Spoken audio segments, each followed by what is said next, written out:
ನಮಸ್ತೆ ಕರ್ನಾಟಕ ಜಾಕಿ ವಾಹಿನಿಗೆ ಸ್ವಾಗತ. ನಾನು ರಾಜೇಶ್ ತಾಸಪ್ನವ್ರು.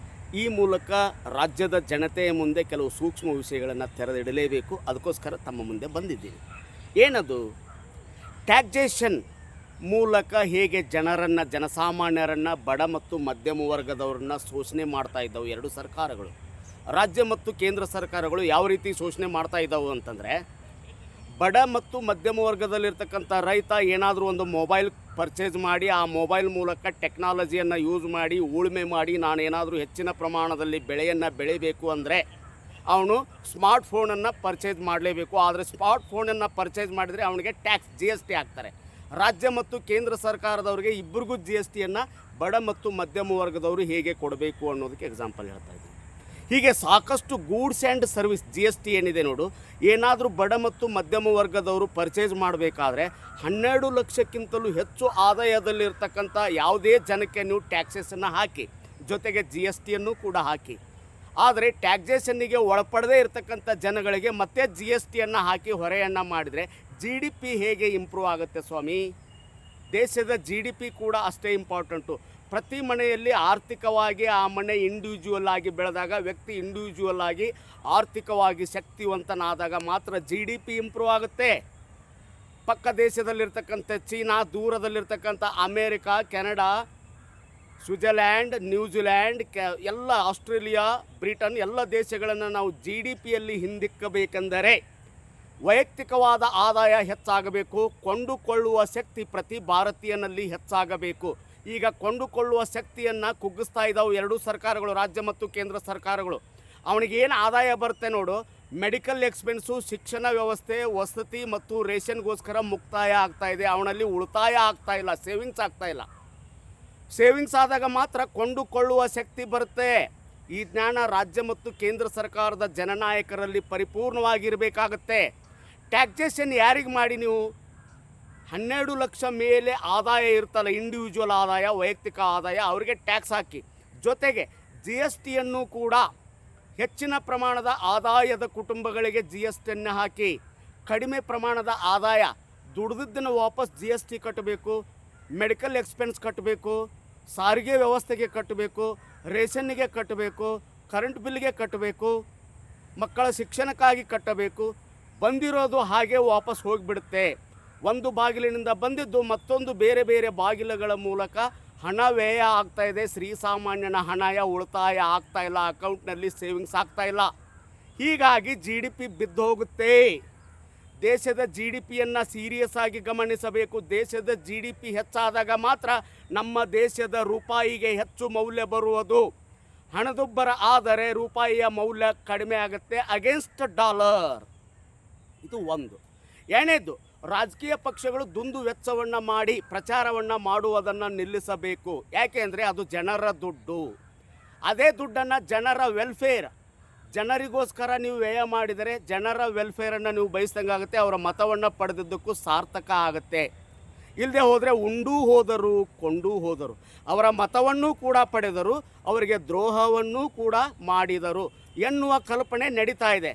ಜಾತಿ ಆಧಾರದ ಮೇಲೆ ಟಿಕೆಟ್ ಕೊಡೋದು, ಬುದ್ಧಿ ಆಧಾರದ ಮೇಲೆ, ಮೌಲ್ಯಗಳ ಆಧಾರದ ಮೇಲೆ, ಕೌಶಲ್ಯದ ಆಧಾರದ ಮೇಲೆ, ಟ್ಯಾಲೆಂಟ್ ಆಧಾರದ ಮೇಲೆ ಟಿಕೆಟ್ ಕೊಡಿ, ದೇಶ ಉಳಿಸಿ, ರಾಜ್ಯ ಉಳಿಸಿ. ನೀವು ಜಾತಿ ಆಧಾರದ ಮೇಲೆ ಟಿಕೆಟ್ ಕೊಟ್ಟರೆ ಭ್ರಷ್ಟರೇ ಬಂದು ಕೂತ್ಕೊಳ್ಳೋದು. ದುಡ್ಡು ರವಣೆ ದೊಡ್ಡಪ್ಪ. ಈ ದೇಶದಲ್ಲಿ ಬುದ್ಧಿವಂತ ಮನೆಗೆ ಹೋಗಪ್ಪ, ಮೂಲೆಯಲ್ಲಿ ಕೂತ್ಕೋಪ್ಪ, ಇದು ಆಗ್ತಾ ಇರೋದು. IAS ಮಾಡೋದಕ್ಕೆ ಬುದ್ಧಿವಂತರು ಬೇಕು, ಜಡ್ಜ್ ಆಗೋದಕ್ಕೆ ಬುದ್ಧಿವಂತರು ಬೇಕು, ರಾಜಕಾರಣಿಗಳು ಆಗೋದಕ್ಕೆ ಭ್ರಷ್ಟಾಚಾರಿಗಳು ಬೇಕು. ಎಲ್ಲ ಉಲ್ಟಾ. ಬರೀ ಡಾಂಬ್ರಾಟ, ಬರೀ ಕಲರ್ ನಾಟಕ, ಡ್ರಾಮಾ ಮಾಡೋದು. ಬೆಳಗ್ಗೆಯಿಂದ ಸಾಯಂಕಾಲ ಡ್ರಾಮಾ ಮಾಡಿ ಮನೆಗೆ ಹೋಗಿ ಮಲ್ಕೊಂಡ್ಬಿಡೋದು. ಜನರ ತಲೆಯಲ್ಲಿ ಕೆಲವು ವಿಷ ಬೀಜಗಳನ್ನು ಬಿತ್ತಿಬಿಡೋದು. ಅವರು ಅಮಾಯಕರು, ಯುವಕರು ಗೊತ್ತಾಗೋದಿಲ್ಲ ನೀವು ಏನೇನು ಟ್ಯಾಕ್ಟಿಸ್ ಮಾಡ್ತಾ ಇದ್ದೀರಂತ.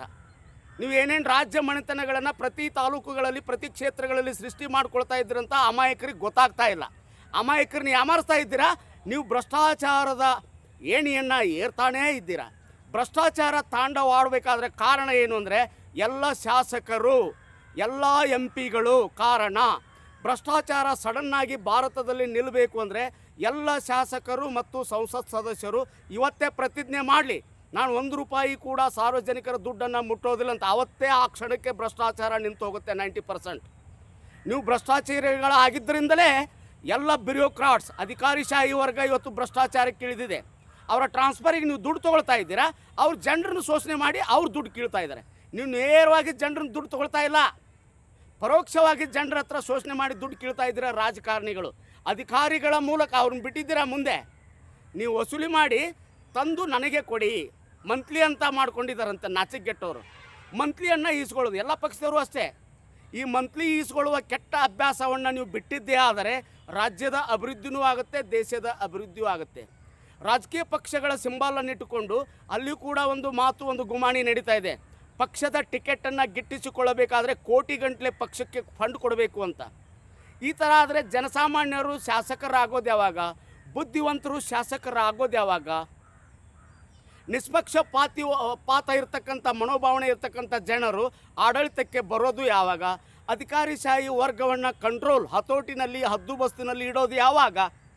ನಿಮಗೆ ಕಂಟ್ರೋಲಿನ ನಿಮ್ಮ ಮೆದುಳಿನ ಮೇಲೆ ನಿಮ್ಮ ಪಕ್ಷದವರೇ ನಿಮಗೆ ವಿರೋಧವನ್ನು ಮಾಡ್ತಾರೆ. ಪಕ್ಷದಲ್ಲಿ ಟಿಕೆಟ್ ಸಿಗದೇ ಇದ್ದರೆ ಪಲಾಯನ, ಮತ್ತೊಂದು ಪಕ್ಷಕ್ಕೆ ಹೋಗೋದು. ಅಂದರೆ ಅಲ್ಲಿ ಸಿದ್ಧಾಂತ ಕ್ಲೋಸು, ಮತ್ತೊಂದು ಸಿದ್ಧಾಂತಕ್ಕೆ ಕೊರಳೊಡ್ಡೋದು. ಅಂದರೆ ದಿನಕ್ಕೊಂದೊಂದು ಸಿದ್ಧಾಂತವನ್ನು ಬದಲಾವಣೆ ಮಾಡ್ತಕ್ಕಂಥ ರಾಜಕೀಯ ನಾಯಕರಿಗೆ ಯಾವುದೇ ಸಿದ್ಧಾಂತ ಇಲ್ಲ. ಭ್ರಷ್ಟಾಚಾರನೇ ನಿಮ್ಮ ಸಿದ್ಧಾಂತ, ಜಾತಿವಾದವೇ ನಿಮ್ಮ ಸಿದ್ಧಾಂತ.